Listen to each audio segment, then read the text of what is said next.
السلام علیکم ورحمۃ اللہ وبرکاتہ۔ علم نحو یعنی عربی زبان کے قواعد کی سیریز میں آپ سبھی حضرات کا خیر مقدم ہے۔ اس سے پہلے ہم نے آپ کے سامنے یہ بیان کیا کہ اسم کی مختلف اعتبارات سے کیا کیا قسمیں ہیں۔ چند قسموں کا تذکرہ اور رہ گیا ہے، اور انہی میں سے یہ ہے کہ صرف اور منع صرف کے اعتبار سے اسم کی دو قسمیں ہیں۔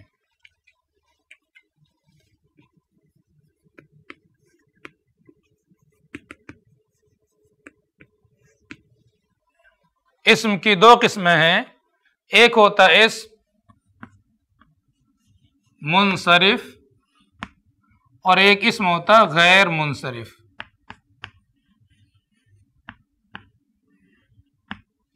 اسم منصرف اور اسم غیر منصرف کسے کہتے ہیں؟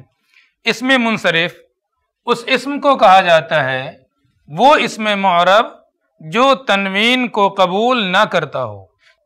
اسم منصرف اس اسم کو کہا جاتا ہے جو اسم تنوین کو قبول کرتا ہو، جس پر تنوین آتی ہو، جیسے محمد، جیسی طرح سے رجل۔ یہ اسماء منصرف ہیں کیونکہ ان کے اوپر تنوین آتی ہے۔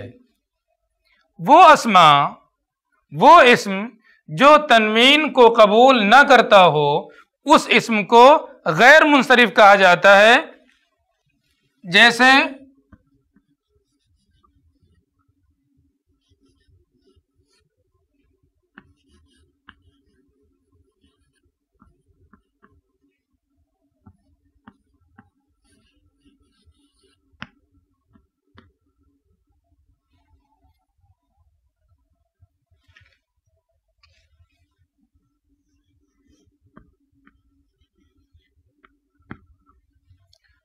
احمد، عمر، عائشۃ، افضل اور مفاتیح۔ یہ جو کلمات ہیں، ان کلمات پر کبھی بھی تنوین نہیں آ سکتی ہے، لہذا آپ کہیں گے احمد، کبھی بھی آپ احمد نہیں کہیں گے۔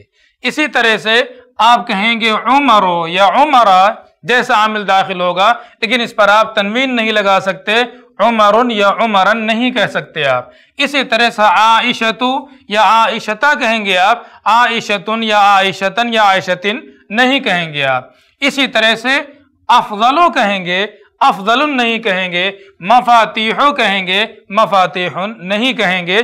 تو یہ معرب اسم جو ہوتے ہیں وہ دو طرح کے ہوتے ہیں، ایک اسم جو منصرف ہوتا ہے اور ایک غیر منصرف ہوتا ہے، لہذا اس میں منصرف پر تنوین آتی ہے لیکن اس میں غیر منصرف پر تنوین نہیں آتی ہے۔ کوئی اسم غیر منصرف کب ہو جاتا ہے، اس کے کیا اسباب ہوتے ہیں، اس کی مکمل تفصیل ہے جو انشاءاللہ کسی اور موقع سے آپ کے سامنے بیان کی جائے گی۔ ابھی صرف اتنا آپ سمجھ لیں کہ اسم کی دو قسمیں ہوتی ہیں، ایک اسم منصرف اور دوسرے اسم غیر منصرف۔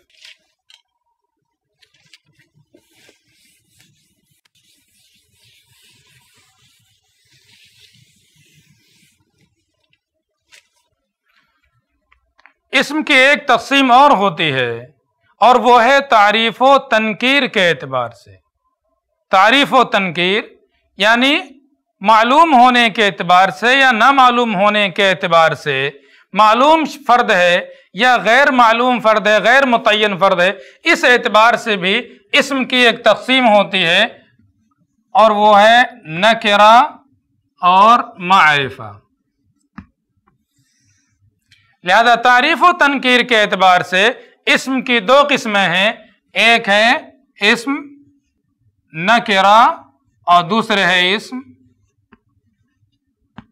معرفہ۔ نکرہ کسے کہا جاتا ہے؟ نکرہ اس اسم کو کہا جاتا ہے جو کسی متعین شخص یا متعین چیز یا متعین جنس پر دلالت نہ کرے، جیسے آپ کہتے ہیں رجل، جس کے معنی ہوتے ہیں کوئی ایک آدمی۔ اسی طرح سے کتاب، کوئی ایک کتاب۔ مثلا اگر آپ کسی سے کہیں کہ جاءنی رجل، میرے پاس ایک آدمی آیا، تو سننے والا کسی متعین آدمی کو نہیں سمجھے گا کہ اس کے ذہن میں پہلے سے موجود ہو کہ فلاں شخص کے بارے میں بات کر رہے ہیں، فلاں آدمی کے بارے میں یہ کہہ رہے ہیں، بلکہ وہ یہی سمجھے گا کوئی بھی آدمی ہو سکتا ہے جو اس کے پاس آیا ہے۔ یا اسی طرح سے اگر آپ کہیں اشتریت کتابا، میں نے ایک کتاب خریدی، تو جو سننے والا ہے اس کے سامنے کسی خاص کتاب کا تصور نہیں آئے گا، بلکہ کوئی عام کتاب ہوگی جو اس نے خریدی ہے، وہ یہی سمجھے گا۔ تو وہ اسم جو کسی خاص شخص یا خاص چیز یا خاص جنس پر دلالت نہ کرتا ہو، ایسے اسم کو اسم نکرہ کہا جاتا ہے۔ اس کے برخلاف وہ اسم جو کسی خاص شخص یا خاص چیز یا خاص جنس پر دلالت کرے، ایسے اسم کو اسم معرفہ کہا جاتا ہے۔ اسے آپ مثال سے سمجھیں۔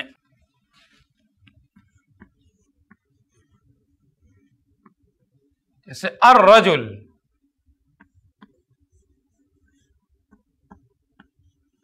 المفتاح، الاسد۔ یہ الرجل، المفتاح، الاسد، یہ تینوں کے تینوں معرفہ ہیں، کیونکہ ان سے کوئی خاص شخص یا خاص چیز یا خاص جنس مراد ہوتی ہے۔ اگر کوئی کہے جاء الرجل، آدمی آ گیا، تو یہاں الرجل سے سننے والا کوئی عام انسان نہیں سمجھے گا، بلکہ اسی انسان کے بارے میں سمجھے گا جس انسان کے بارے میں پہلے سے کوئی بات ہے، کوئی آنے والا تھا، کسی کا انتظار تھا، خبر دینے والا خبر دیتا ہے تو کہتا ہے جاء الرجل، وہ آدمی آ گیا۔ اس کے برخلاف اگر وہ کہہ دے جاء رجل، ایک آدمی آیا ہے، تو سننے والا نہیں سمجھے گا جس آدمی کا انتظار تھا وہی آیا، کون آیا ہے، کوئی بھی آدمی ہو سکتا ہے۔ یہ فرق ہوتا ہے نکرہ اور معرفہ کے اندر۔ تو الرجل کہا آپ نے تو یہ معلوم شخص ہے جو آیا ہے اور جس کے بارے میں پہلے سے دونوں کے درمیان کوئی انڈرسٹینڈنگ تھی، کوئی بات تھی، جس کے بارے میں بتا رہا ہے جاء الرجل۔ تو یہ الرجل اس کے اندر کسی خاص آدمی پر دلالت کر رہا ہے۔ اسی طرح سے کسی نے کہا ضاع المفتاح، مفتاح کے معنی چابی، کنجی، کنجی کھو گئی، گم ہو گئی۔ اب یہاں پر المفتاح کہا تو المفتاح سے مراد کوئی خاص چابی ہوگی، سننے والا جس کے بارے میں جانتا ہے۔ اگر کہا ضاع مفتاح، ایک کنجی کھو گئی، تو سننے والا سمجھے گا بہت ساری چابیاں تھیں ان کے پاس، ان چابیوں میں سے کوئی ایک چابی کھو گئی ہے۔ لیکن جب آپ نے کہا ضاع المفتاح تو اس سے معلوم ہوا کوئی خاص چابی، جس چابی کے بارے میں سامنے والا جانتا تھا اس کی چابی تھی، یا اس نے چابی منگوائی تھی، تو کوئی خاص چابی مراد ہوگی۔ تو یہاں پر یہ جو المفتاح ہے کسی خاص چیز پر دلالت کر رہا ہے، لہذا المفتاح یہاں پر یہ معرفہ ہے۔ اسی طرح سے اگر آپ کہیں الاسد اشجع من الثعلب، شیر زیادہ بہادر ہوتا ہے لومڑی سے۔ اب یہاں پر الاسدوں سے پوری جنس مراد ہے، شیر کی پوری جنس، یہ ثعلب یعنی لومڑی کی جنس سے زیادہ بہادر ہوتی ہے۔ یہاں پر جو الاسد ہے یہ معرفہ ہے، کیونکہ یہ خاص جنس پر دلالت کر رہا ہے۔ تو اس طرح سے یہ معرفہ کی اسم کی دو قسمیں ہوتی ہیں، اسم یا تو نکرہ ہوتا ہے یا تو اسم معرفہ ہوتا ہے۔ اگر کوئی اسم کسی خاص شخص، کسی خاص چیز یا کسی خاص جنس پر دلالت نہیں کرتا ہے، بلکہ اس کے اندر عموم پایا جاتا ہے، کوئی بھی فرد ہو سکتا ہے، تو پھر ایسے اسم کو نکرہ کہا جاتا ہے۔ اور اگر کسی خاص شخص، خاص فرد، خاص چیز یا خاص جنس پر دلالت کرتا ہے تو پھر ایسے اسم کو معرفہ کہا جاتا ہے۔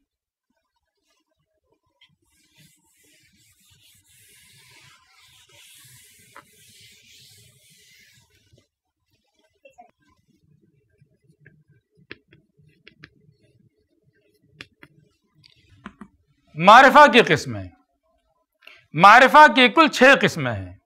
معرفہ 6 طرح کا ہوتا ہے۔ پہلی قسم اس کی ہے اس میں ضمیر، جتنے بھی ضمائر ہیں وہ سب کے سب معرفہ ہوا کرتی ہیں، جیسے انا، انتا، ہوا وغیرہ۔ انا کے معنی میں، انتا کے معنی تم، اور ہوا کے معنی وہ۔ یہ متکلم جو بول رہا اس کے لیے، انتا مخاطب کے لیے، اور ہوا غائب کے لیے۔ تو یہ اسماء ضمیر یہ سب کے سب معرفہ ہوتی ہیں، متعین شخص اس سے مراد ہوتا ہے۔ یہ 3 مثالیں ہم نے دی ہیں، ورنہ ضمائر اس کے علاوہ اور بھی ہیں جن کے بارے میں تفصیل انشاءاللہ کسی اور موقع سے آئے گی۔ دوسری قسم ہے معرفہ کی علم، جو کسی خاص فرد کا نام ہو، کسی خاص شخص کا نام ہو، جیسے آپ کہیں زید، فاطمۃ، ابو محمد، زین العابدین۔ ان سب کو علم کہا جاتا ہے، جو کسی خاص فرد پر دلالت کرتے ہیں۔ زید ایک خاص شخص کا نام ہے، فاطمہ ایک خاص عورت کا نام، ابو محمد ایک خاص آدمی کی کنیت ہے، اور زین العابدین کسی خاص شخص کا لقب ہے۔ لہذا دوسری قسم معرفہ کی ہے علم۔ اسی طرح سے معرفہ کی تیسری قسم ہے اس میں اشارہ، جیسے ھذا، ذالک، ہؤلاء وغیرہ۔ ھذا کے معنی یہ، ذالک کے معنی وہ، اور ہؤلاء معنی یہ سب۔ تو یہ جتنے بھی اسماء اشارہ ہوتے ہیں جو کسی چیز کی طرف، کسی شخص کی طرف اشارے کے لیے استعمال کیے جاتے ہیں، وہ سب کے سب معرفہ ہوا کرتے ہیں۔ اسی طرح سے معرفہ کی چوتھی قسم ہے اس میں موصول، جیسے الذی، اللتی، الذین وغیرہ۔ یہ اسماء موصولہ ان کو کہا جاتا ہے۔ الذی کے معنی جو، جیسے کہیں گے آپ جاء الذی کتب، وہ شخص آیا جس نے لکھا تھا۔ یہاں پر یہ الذی جو درمیان میں آ رہا ہے یہ معرفہ ہے۔ اسی طرح سے آپ التی کا استعمال کریں گے، جاءت التی کتبت، وہ آئی جس نے لکھا تھا۔ یا آپ الذین کا استعمال کرتے ہیں تو آپ کہتے ہیں جاء الذین کتبوا۔ تو یہ الذی، التی، الذین، اس کے علاوہ اور دوسرے کلمات ہیں، وہ سب کے سب اس میں موصول ہیں۔ انشاءاللہ کسی اور موقع سے اسماء اشارہ کون کون سے ہیں، اسماء موصولہ کون کون سے ہیں، ان کا تذکرہ کسی اور موقع سے آپ کے سامنے آئے گا۔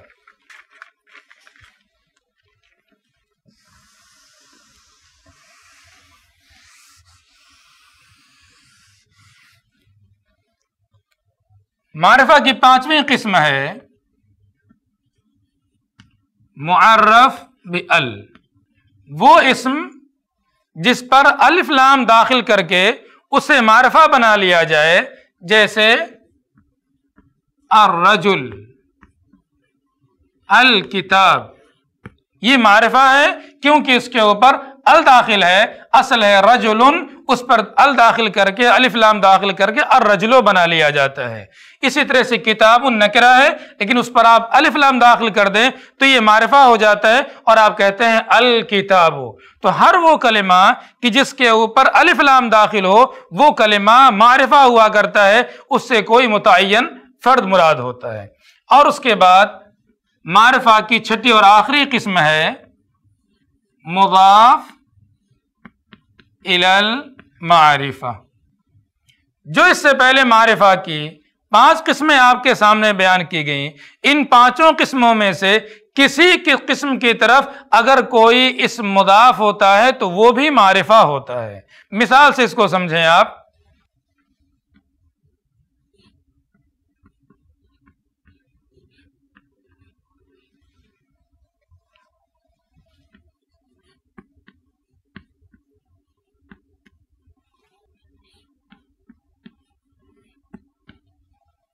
یہ تین مثالیں آپ کے سامنے۔ کتابو کا، یوں اگر آپ دیکھیں تو کتابن یہ نکرہ ہے، لیکن جب آپ اس کی اضافت کر دیں ضمیر کی طرف تو اس کے بعد یہ کتاب نکرہ کے بجائے معرفہ ہو جاتا ہے۔ کتاب کا معنی آپ کی کتاب، کتابن کوئی بھی کتاب ہو سکتی تھی، لیکن جب کتاب کا کہہ دیا گیا تو متعین ہو گئی کتاب، اور سامنے والا سمجھ جائے گا کہ اس سے کون سی کتاب مراد ہے، تو کتاب کا یہ معرفہ ہے، کیونکہ معرفہ یعنی ضمیر کی طرف اس کی اضافت ہو رہی ہے۔ اسی طرح سے لجام الفرس، لجام کے معنی ہوتا ہے لگام، الفرس کے معنی گھوڑا، الفرس تو یہاں پر معرفہ ہے لیکن لجام النکرہ ہے، لیکن جب ہم نے اس نکرہ کی اضافت معرفہ کی طرف کر دی تو اب یہ مضاف بھی معرفہ ہو گیا، لہذا لجام اصلا نکرہ ہے لیکن معرفہ کی طرف اضافت کی وجہ سے یہ بھی معرفہ ہو گیا۔ اسی طرح سے سیارۃ حامد، سیارۃ النکرہ، سیارہ کے معنی گاڑی، کوئی بھی گاڑی ہو سکتی ہے، لیکن جب آپ نے کہا سیارۃ حامد تو اس کا معنی ہو گیا حامد کی گاڑی، اب یہ سیارہ نکرہ نہیں بلکہ معرفہ ہے۔ تو اس طرح سے معرفہ کی آخری قسم ہے کہ وہ کلمہ، وہ اسم جو کسی معرفہ کی طرف مضاف ہو، وہ اسم بھی معرفہ ہو جاتا ہے۔ تو اسم کی دو قسمیں ہیں، ایک ہے اسم نکرہ اور دوسرے اسم معرفہ۔ یہ نکرہ اور معرفہ اس کی جاننے کی ضرورت مختلف مقامات پر پڑتی ہے کہ جب نعت اور منعوت کے حکام آپ پڑھیں گے آپ وہاں بھی ضرورت پڑے گی، مبتدا خبر کے حکام پڑھیں گے وہاں ضرورت پڑے گی، حال اور تمیز کے مسائل پڑھیں گے وہاں ضرورت پڑے گی۔ تو نحو کے اندر مختلف مقامات ہیں جہاں ہمیں ضرورت پڑتی ہے نکرہ اور معرفہ کے جاننے کی۔ تو اس طرح سے اسم کی دو قسمیں ہوتی ہیں، نکرہ اور معرفہ، اور اسی کے ساتھ اسم کی جو مختلف تقسیمات ہیں ان کا عمل یہ مکمل ہوتا ہے۔ اب اس کے بعد ہم آپ کے سامنے ذکر کریں گے کہ فعل کی کتنی قسمیں ہوا کرتی ہیں۔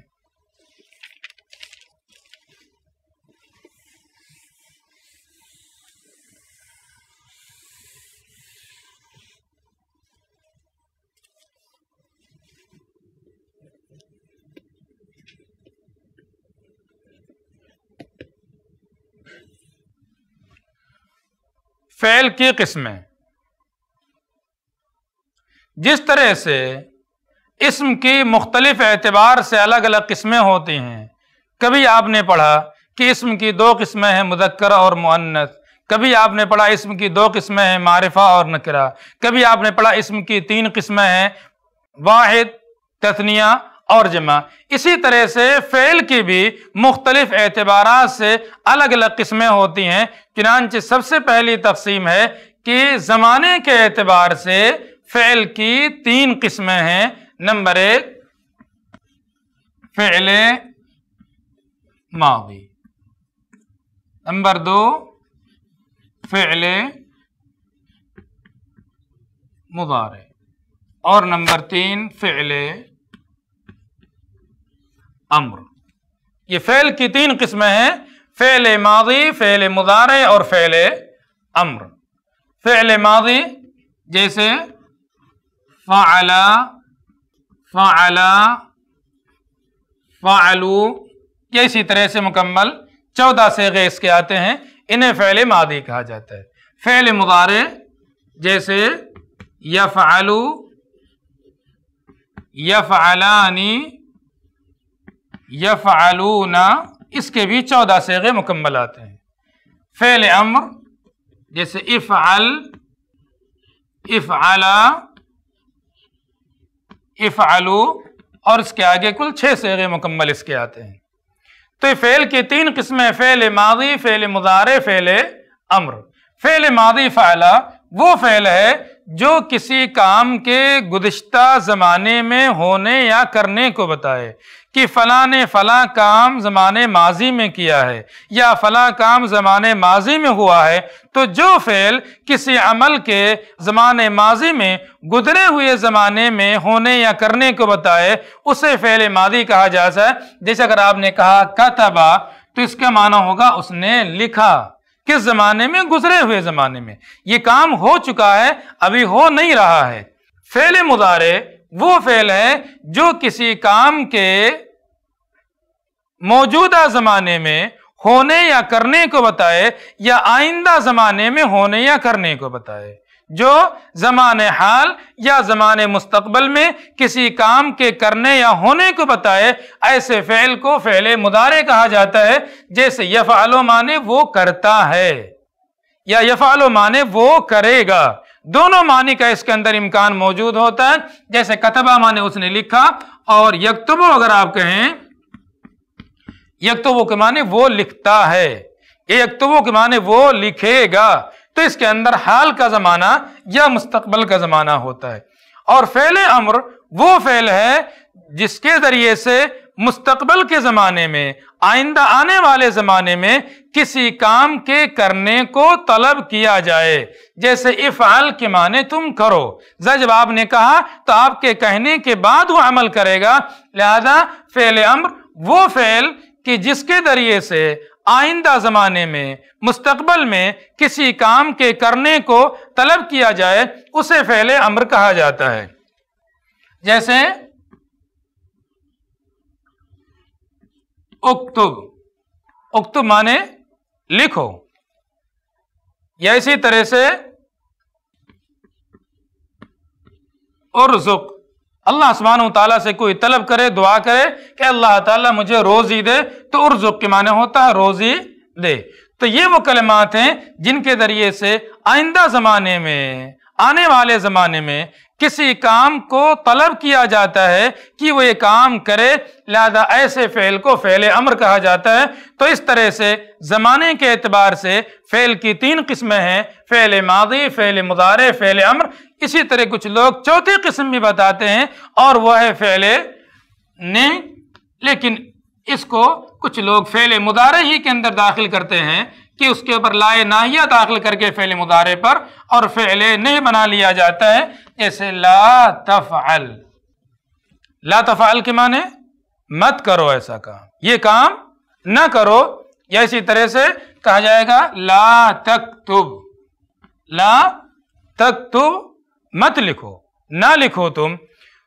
تو اس طرح سے فعل کی 4 قسمیں ہو گئی، فعل ماضی، فعل مضارع، فعل امر اور فعل نہیں۔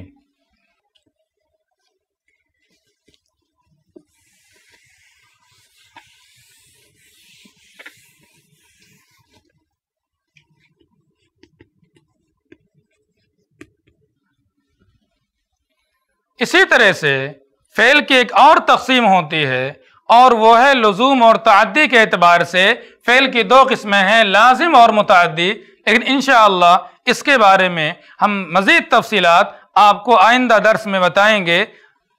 السلام علیکم ورحمۃ اللہ وبرکاتہ۔ سامعین کرام، ہمارے علمی اور عوامی دروس اور سوال و جواب کی مجلسوں سے آپ خود بھی مستفید ہوں اور اپنے دوست و احباب کے ساتھ بھی شیئر کریں۔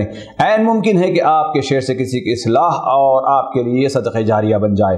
واٹس ایپ پر اسلامک میسج حاصل کرنے کے لیے نمبر نوٹ فرمائیں: یعقوب عزیز 00966 5089 59707۔ واٹس ایپ سوال جواب گروپ میں ایڈ ہونے کے لیے نمبر نوٹ فرمائیں: عبدالسلام عمری 00966 502627 622۔ نمبر بھیجتے ہوئے نام اور پتہ ضرور لکھیں۔ اسی طرح ہمارے یوٹیوب چینل اسلامی دعویٰ کو ضرور سبسکرائب کریں تاکہ ہماری ہر نئی اور اہم ویڈیو کی اطلاع آپ کو فوری حاصل ہو جائے۔ تمام دروس، مقالات اور سوال و جواب سیریز کے لیے ہماری مشہور ویب سائٹ www.islamidawah.com کا مشاہدہ کرتے رہیں۔ السلام علیکم ورحمۃ اللہ وبرکاتہ۔